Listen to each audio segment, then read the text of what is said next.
I want you back for good. Hey y'all, welcome back for good. Today we're checking out Take That, Back for Good, and Winning a Boy Band Breakup. No British canon. Part 1. In the 80s, the biggest British boy band was Wham. 5 UK number ones. They broke... That music with that energetic jump in, I just have to see that again. In the 80s, the biggest British boy band was Wham. 5 UK number ones. They broke America and then they broke up. Afterwards, George Michael went on to be a very big pop star. Another Wham member, Andrew Ridgeley, did not. It's set in the pop-consuming public's minds that only one member can win a boy band breakup. In the 90s, Take That were the biggest British boy band. The true? 5 working-class lads from the north of England earned 8 UK number ones in 3 years. Wow. However, when they broke up in 1996, there could only be one George Michael. This is New British Canon, and this is the story of Back for Good. Okay, I recognize this video. Oh, that's Robbie Williams. Yeah. I knew that. There's usually one person from a boy band to get popular. Let me think about that. What boy bands do I know about? Well, the Jackson 5 was sort of a boy band. Michael Jackson. New Edition was sort of a boy band. Bobby Brown. New Kids on the Block. Donnie Wahlberg. Sort of. NSYNC. Justin Timberlake. Backstreet Boys. I don't know. They're still doing it. They're still together in my mind. Backstreet never left. All right, anyway. Okay. They had 5. No, they said, no, Wham had 5 number ones in the UK. Take That had 8 number ones in 3 years. That's crazy. Be sure to go to Trash Theory and like and subscribe. Trash Theory, thank you for making this video. You're very good at it, Mr. Theory. Trash. This is New British Canon, and this is the story of Back for Good. Gary Barlow and the start of Take That, 1981 to 90. We're going way back. Depeche Mode, Bingo, and A Million Love Songs. Gary Barlow. Is that when he was born? Born in the small town of Frodsham in Cheshire, Gary Barlow had always dreamt of fame, spending every Thursday afternoon of his pre-teens glued to Top of the Pops. He was wowed by the likes of Adam Ant, Duran Duran, and Spandau Ballet. But it was after witnessing Depeche Mode perform in 1981 that he saw his future in front of him. Depeche Mode? I don't think of Depeche Mode as a boy band, but I guess that doesn't, you don't have to be inspired by a boy band to be a boy band. Where is he from? Cheshire? Is that what he said? Like the cat? Yes. Show me on a Cheshire. Where? I guess it's this whole area. Okay. All right. Okay. Got it. We're talking about this guy. The blonde boy in the middle. It was after witnessing Depeche Mode perform in 1981 that he saw his future in front of him.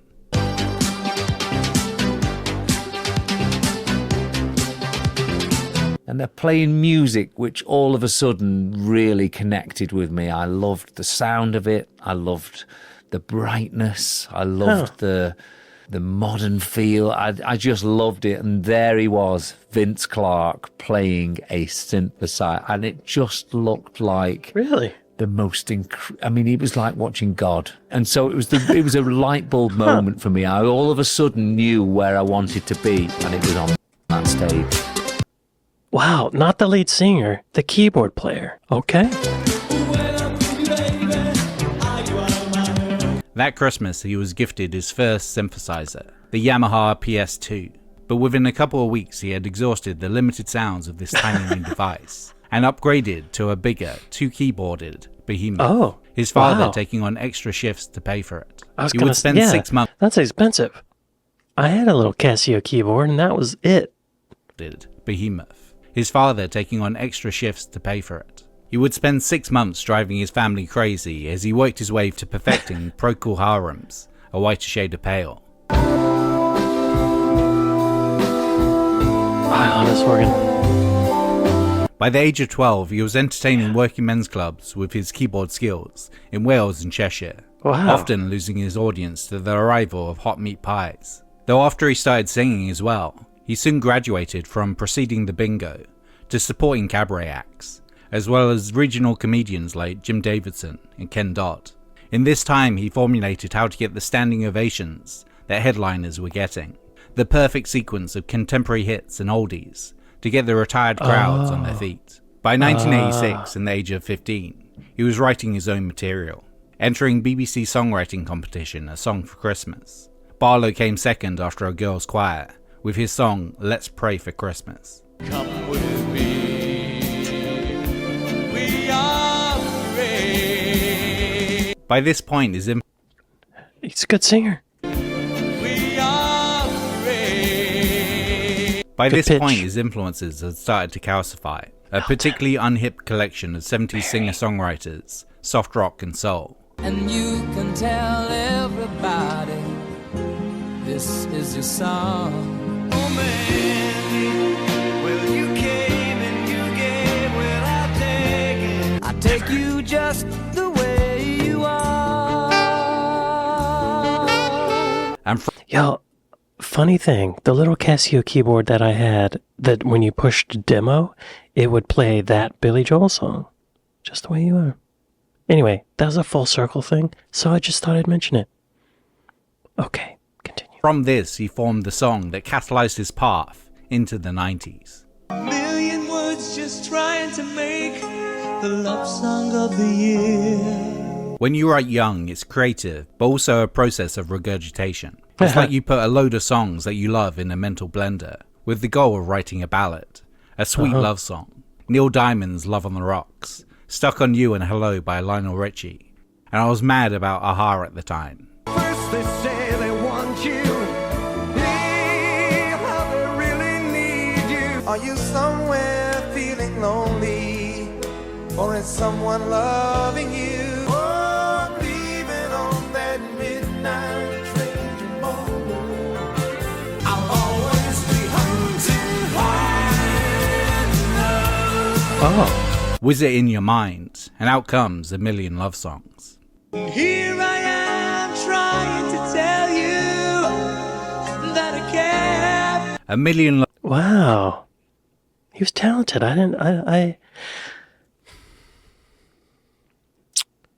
When a person is in a boy band, I don't think they get the credit they sometimes deserve because I see them as a singer for hire. I don't see them as a talent, but I guess they are sometimes, right? I just see them as good singers, which is an accomplishment in itself, but you just don't usually think of them as being songwriters as well. I don't usually, but good for Gary. That's great. Also, I think he's right about when you write songs and you're young, because you're just regurgitating what you've heard before, right? Trying to do what your idols do. A Million Love Songs was on Barlow's first demo tape. After he finished school, he would spend time travelling down to London and personally delivering this tape to the biggest labels and talent agencies.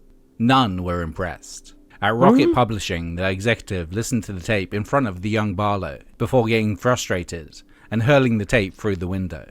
As Barlow left, the executive shouted at him, "Don't you ever bring your songs here again." That's unnecessary, record executive. What the f***? That's cruel, even. Maybe he was manipulating him, though. Maybe this record executive had some mental issues. But then, in 1989, the tape landed on the desk of Manchester's Nigel Martin Smith. A million love songs later. Taken aback by the fact that A Million Love Songs wasn't a cover, but deeming him too young to start a solo career, he sought to build a group around Barlow's songs. What would become Take That. Legend has it that there was a nationwide search for his bandmates, but Barlow has stated that in reality, aside from him, only 5 hopefuls auditioned, the remainder being too hairy, too much of a man, to fit into this boy band. Those that made it in were T-Boy Mark Owen, breakdancer and car sprayer Howard Donald, painter and decorator Jason Orange, and 16-year-old cheeky monkey Robbie Williams. So, They were too hairy? See, I think that's why when you think of a boy band, you don't think that they're talented, because it seems like they got selected based on their looks for the marketing of the music. Hairy people can sing pretty well, right? Look at Adele. Super hairy. Williams's background was in theatre, having played the Artful Dodger in a production of Oliver in his early teens. Name's Jack Zopius. Ben out to my more intimate friends as the Artful Dodger. That tiny little voice. Perfect showcase for his audacious energy. He auditioned by singing along to the Stock Aitken Waterman concoction, Nothing Can Divide Us. With love to guide us, nothing can divide us. And did some MC Hammer style dancing. Yeah! Though he has since stated that it was the wink to Martin Smith as he left the audition that secured his position in the band. The music industry is full of perverts. I can speak to that firsthand. So that probably is what did it. But aside from Barlow, none of the boys at the time were especially great singers. Not that they needed Doesn't to matter. be. Right. They were young, hip, and conventionally good looking. Shorts. Martin Smith's vision was to assemble a British version of New Kids on the Block. Right.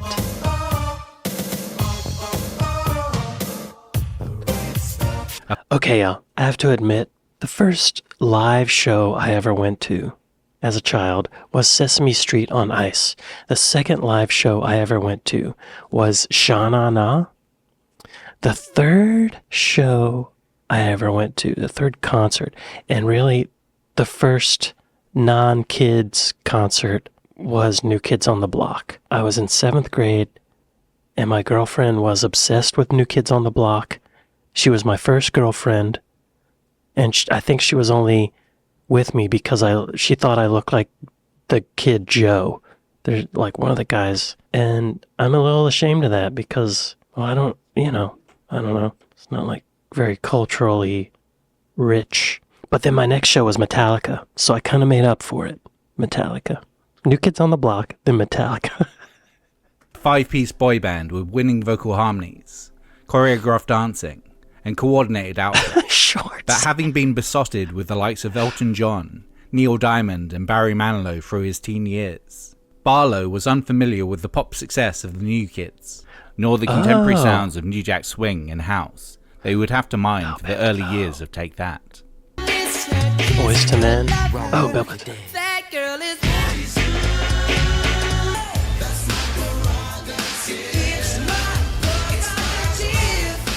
I gotta put it out there. I worked with DeVoe of Belle Biv DeVoe, and I worked with Bobby Brown. Just saying, this boy band thing is hitting home.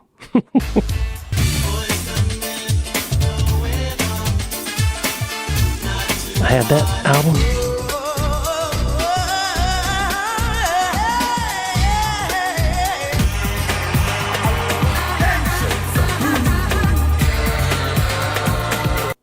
Y'all be sure to go watch my video where I reacted to the KLF. It's very interesting. Take That versus the UK charts, 1991 and 93, Hard Graft, Prey, and Mr. Blobby. Mr. Blobby is terrifying.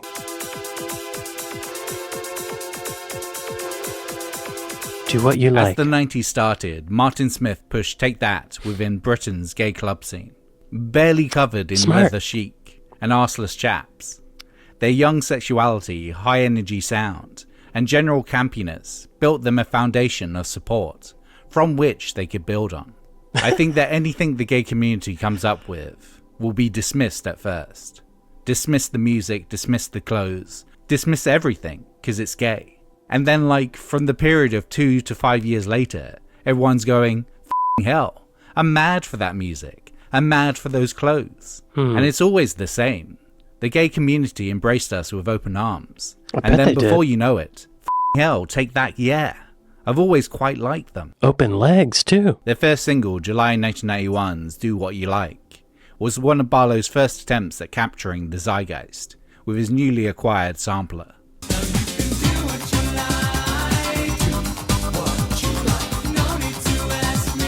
For the track, he worked with Oh, you can do what you like, no need to ask me. I bet that did go over well in the gay community. For the track, he worked with Ray Hedges. And spent most of his available time attempting to replicate the beat of Chicago house track Work It to the Bone. Work. Come on, let's work. Okay.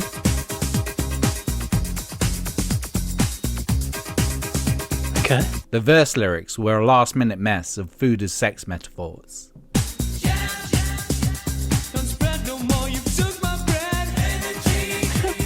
As none of the labels were biting, Martin Smith remortgaged his house and self-released the single. However, its zero-budget video was more of a talking point, an even more explicit mess of food and sex. The sparsely clothed boys being coated in cream and jelly.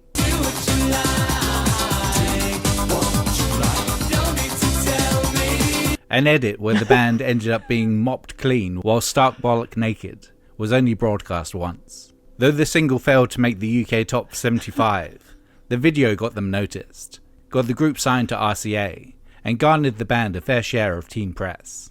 Magazines like Smash Hits and Number One were just happy to have some agreeable, smiling faces on their covers in an era of faceless house producers. Such was the scarcity for suitable teen pop cover stars in 1991. Chesney Hawkes appeared on the front of Smash Hits 3 times.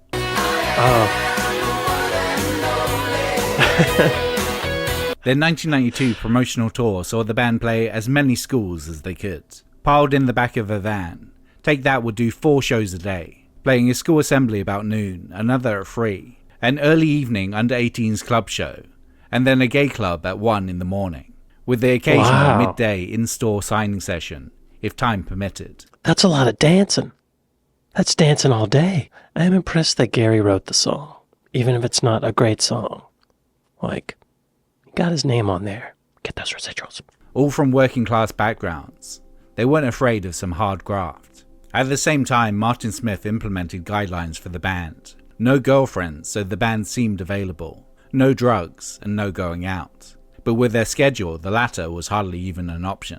Williams, the youngest, especially rackled against these limitations, and the joint parental figures of Barlow and Martin Smith. If it weren't for him and his managerial techniques, Take That might not have happened. Trouble was, his methods were at times very hard to deal with, and certain members, in particular Robbie, suffered a great deal from them. From then on, their ascent up the charts was gradual but shaky. Their next 2 Barlow-penned singles merely flirted with the top 40.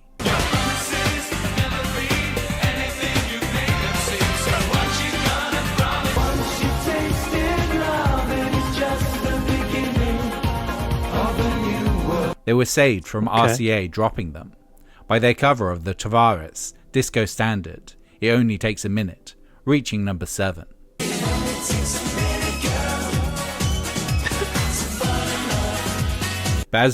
It only takes a minute. Wow.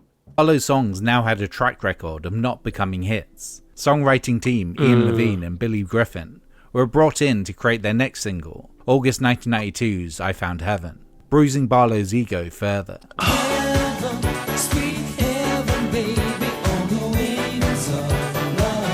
After the release of their debut album, Take That and Party, A Million Love Songs would equal It Only Takes a Minute's chart placing. Here I am trying to tell you that I care. But it wasn't looking promising. Oh, wait. So his song got to number 7. Okay, wow. Congrats, Gary. But it wasn't looking promising for the supposed pop wunderkind. That Take That's only self-written hit wasn't written this decade. Additionally, it wouldn't be long before other would-be pop moguls would create bands with the Take That formula. White working class lads with Boys to Men harmonies.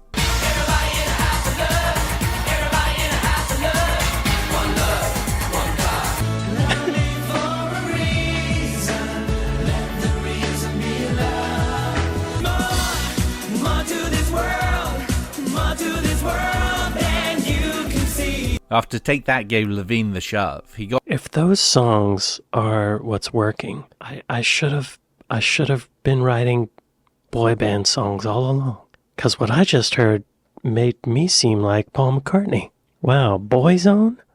Wow. Bad Boys Inc. Okay.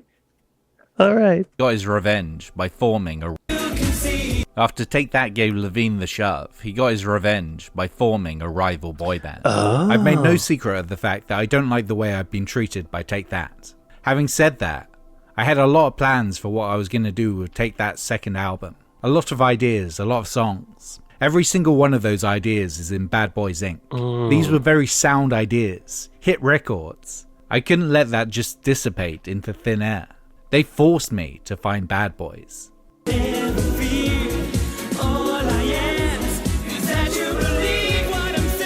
1993's Prey, which preceded their second album Everything Changes, was when Take That truly entered the Imperial phase. And Barlow proved himself a hitmaker. Nice.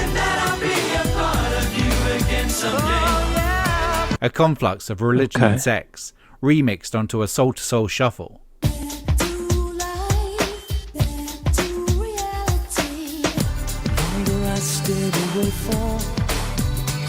Okay, It would I hear snag it. Yeah. Barlow his first Ivor Novello Award and kick off their admirable UK chart-topping run. However, it was also around this time that it became increasingly apparent that Robbie Williams could sing.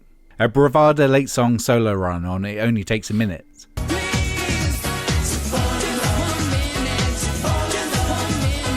led to him fronting I Found Heaven, their cover of Barry Manilow's Could It Be Magic, as well as the fun knockabout Everything Changes. I thought I found love with somebody else's girl, whirling like a cyclone in my mind. So much is new, but something in my life remains the same.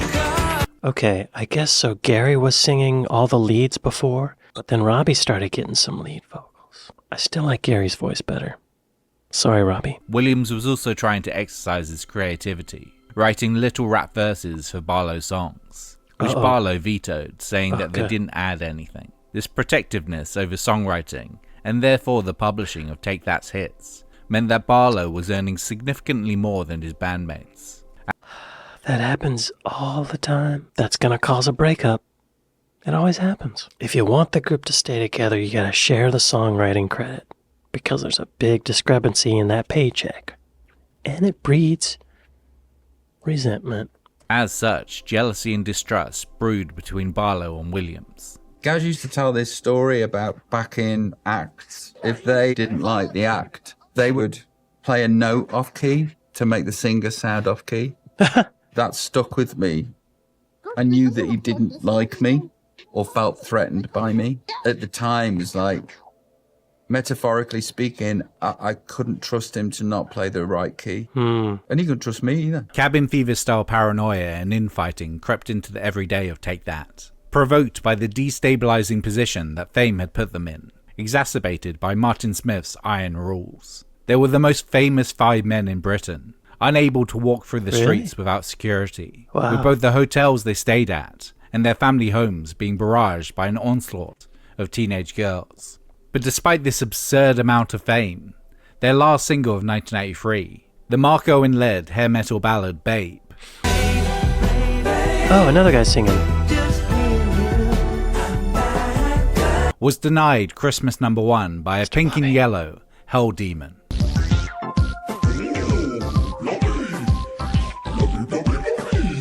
That last week before Christmas 1993, we were neck and neck, I swear. There was tens of records in it.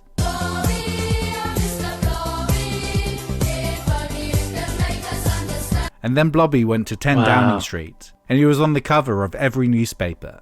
We couldn't believe it. And of course, he just strided ahead then, and got Christmas #1. No star too bright, no squeeze too tight, no tail too tall, no cat too cool, no bass too low, we'll give it a go. It was the worst Christmas I've ever had.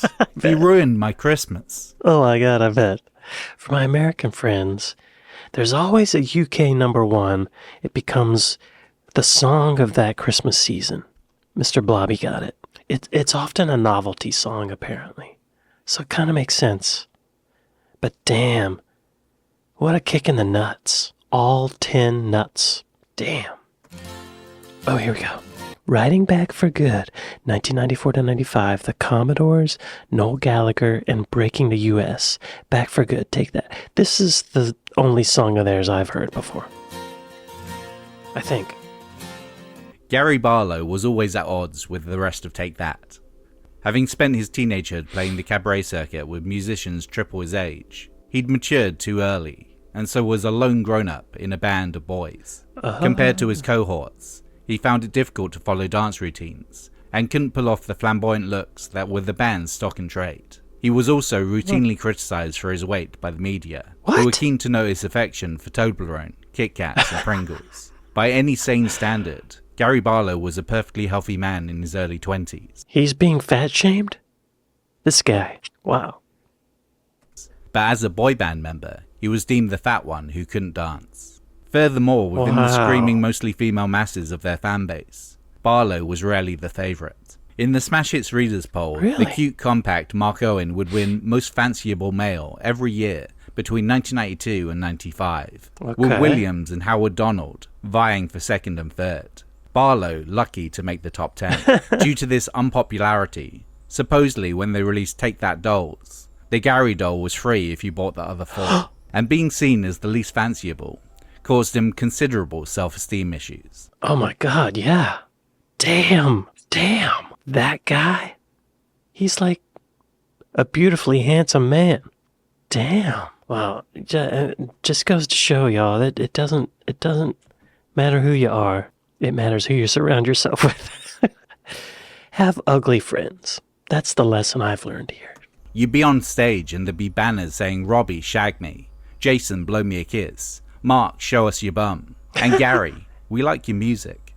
In essence, he didn't fit in as a member of Take That, but also as the one writing their songs. Martin Smith wanted bangers, songs that his young band could dance enthusiastically to. Barlow, though, found it hard to write those up-tempo numbers. Therefore, they would often resort to covers of disco songs. It only takes a minute, girl, to fall in love. It only takes a minute, girl. Only takes a minute, girl, to fall in love. Could it be magic? Come on. Could it be magic? No. Breathe like a fire.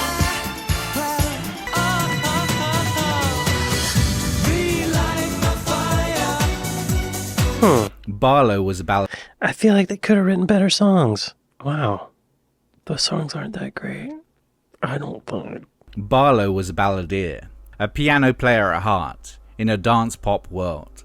In mid-1994, Take That were afforded a rare 2-week-long break in their schedule, and capitalised on this with a holiday in Mykonos, an attempt to ease some of their mounting stress. But Barlow, Together? of the band, Wait, they went on vacation together? Bad idea. What, they need time apart. Why'd they go on vacation together?